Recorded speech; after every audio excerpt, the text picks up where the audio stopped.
Well, That was pretty tense. look, guys, that was it's just a credit to the program and the organization and the people that believe. And the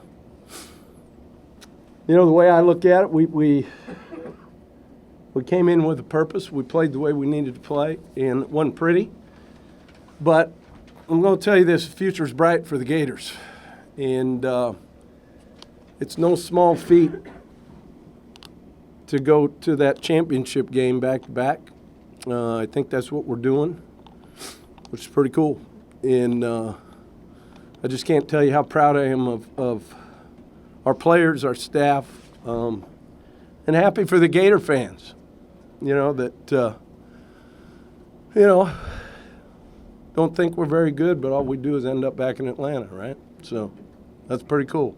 But the other way we kind of looked at it was this was actually supposed to be a home game. So the way we talked about it was we'll end the season undefeated in the Swamp. And we're 6-0 in the Swamp this year. That's pretty cool. And, holding them to just a field goal, with all the trips they had in the red area, I think that speaks volumes for our guys just saying, win this play. Just go win this play. Don't worry about anything. And they did. We should have punched it in there at the end and not had this happen. But we'll learn from it. Our guys played physical. Our young guys played old. And that's good to see. And that was a heck of a game. I mean, it was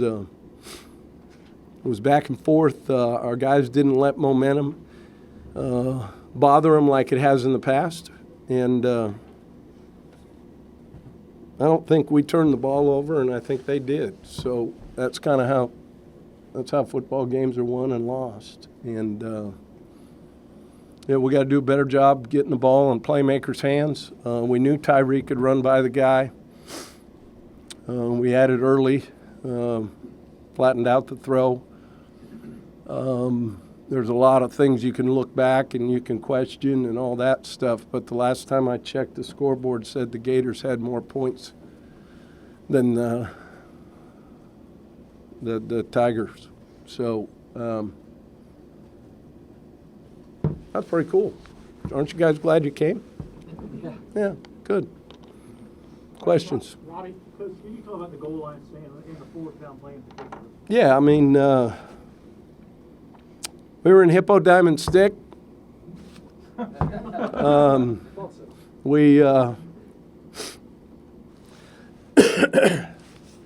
We got underneath their pads, I felt, and you know what, our linebackers, those two young guys who are going to play a lot of football here, came up big again. And, I think the stop before that, really even on the fullback when they gave it to the fullback was probably really big. I tell you where I wasn't real happy with. We lost contain in this game a couple times on big plays and let that guy get out, and we can't do that. We do that next week, and that Francois guy will run all over us. So we've got a lot of things we've got to correct to get ready to go to Tallahassee. And to be honest with you, I'm a little angry about it because I really felt we're a better team. We were better. Our guys, we got a bunch of young guys, all that stuff. Guys are hurt. But you know what? I like these guys, and they play hard. And we're a pretty darn good football team. Jim, on the 98-yard pass, what gave you the confidence to drop back in your own end zone when your offense really had done nothing? Well, and really the pressure that they were bringing, but they have a tendency to actually drop an 8, and we felt we could get by the corner. Tyree ran by him a couple times. So it was, automatic what we were going to go to, and that's a call coming out. It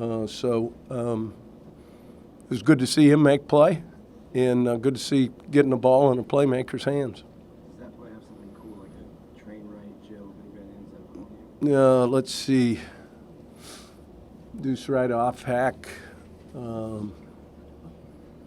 Rippy dribble. That's really what that's called? That's what it's called. It's pretty high, big things, it's amazing what at like 12:30 in the morning, 1 o'clock in the morning, some of the names you can come up with for stuff. It's actually pretty cool. You come up with these, or Nuss comes up with these? Look, it's always, everybody's got an input. I mean, sometimes AK comes up with them. It don't matter. I mean, we don't care who takes the credit, all right? It's about the execution and everybody being in it together. Edgar and Mike. That was the longest touchdown pass since Chris Collinsworth threw the pass in 1977. Since Chris Collinsworth threw it? Yeah. Quarterback. Wow. Well, other than that blow. 1977 then. Is that right? Yeah.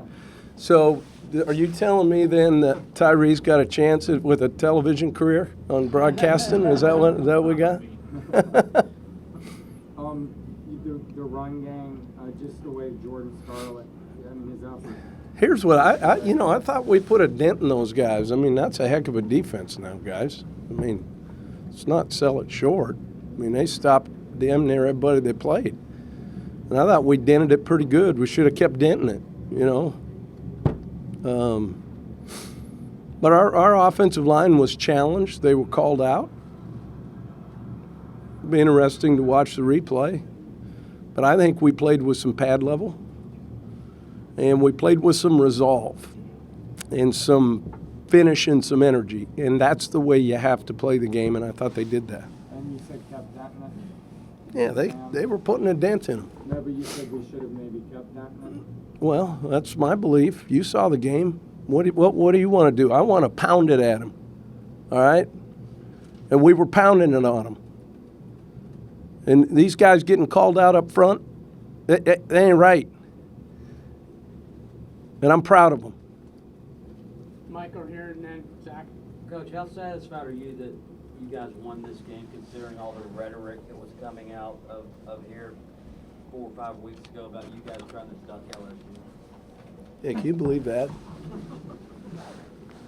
I mean, it just shocks me that somebody would question the Gators. And the way I look at it, they got what they deserved. And it should have been worse. Zach. Jim, said future is bright for this program. Yeah, it is. Don't want to And I can't wait. You know what? I'm ready for spring practice. Can we go? I am. I mean, I tell you guys, I don't think anybody here gives us much credit for having some good players and guys that care, guys that do it right, and guys that have committed to something a lot bigger than themselves. I mean, look, we're bringing in good guys. And you know what? They're playing hard. Yeah, they aren't 37-star guys. But you know what? They're guys you can be proud of. And I'm proud of them. And they came in, they're playing hard. And these older guys are showing them the way. And they've committed to something a lot bigger than them. And when you start to do that, you got a chance to be successful in life. And you probably don't have time to dwell on this during the game, and not to take anything away from your upperclassmen, but when you see guys like Tyree Cleveland, Jordan Scarlett, McCoy, the young freshman linebackers, guys that you've recruited and brought in here. Chauncey. Yeah, and making those kind of plays in a game, just how awesome is that to see? I'm excited about the future. Matt. And you know what? It's a great time to be a Gator. Sorry, Coach. Jim, you talked about the 4th down and 3rd down stop. What specifically did you see on that 3rd down stop? And were you arguing the spot? Yeah, I argued the spot and it came up right. Guy fell down before they spotted it. So I used a timeout for him to look at it. But we got the timeout back because we were right. I think that's what you're supposed to do when the guy was short. So So you thought live that he was short? what's that? Yeah, so you thought live that he was short? Well, I called the timeout for him to look at it. I mean, I knew he was short. So, 6 inches. I mean, it's huge in that game. So And Nick and Julie. you would have done the same thing. I mean, I didn't do anything you wouldn't have done. Yeah. Maybe. Go ahead, Nick. I probably wouldn't have won the game. Did you think about calling a timeout when Johnny had the punt that looked like it was down to the one and they called? You know, I did. But look, these officials do a good job. They try, and if they saw it that way, supposedly they're supposed to look at every play. I'm sure they looked at it, and whoever's upstairs, you know, whatever. It happened to us a week before too. Very similar. Do you see him maybe when he gets these carries 3, 4, 5 in a row, kind of picking up steam, almost getting into You know, he's done a good job of moving his feet. He's done a good job of keeping his legs, but more than that, I think the guys up front are starting to have a belief in, you know what, he'll move the pile forward, and that's important. And you know, the freshman running back, let's not forget about that run down in there too, where he carried a whole bunch of people and had his shoulders down and had his pad level down. You know, that guy's a really good player also.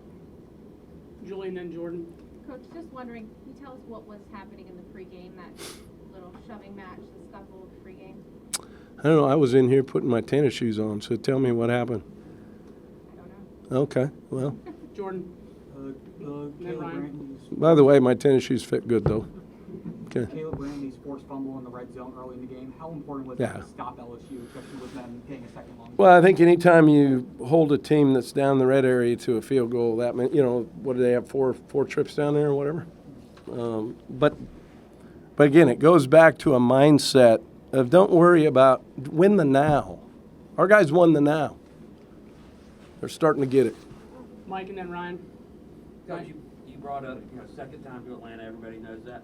But you seem to think you guys don't get enough credit. Why do you think that is? Probably because I'm the head coach. What does that have to do? I don't know. Look, we came in here to build a program and build an organization that people can be proud of and doing it the right way. And that's the way we're doing it.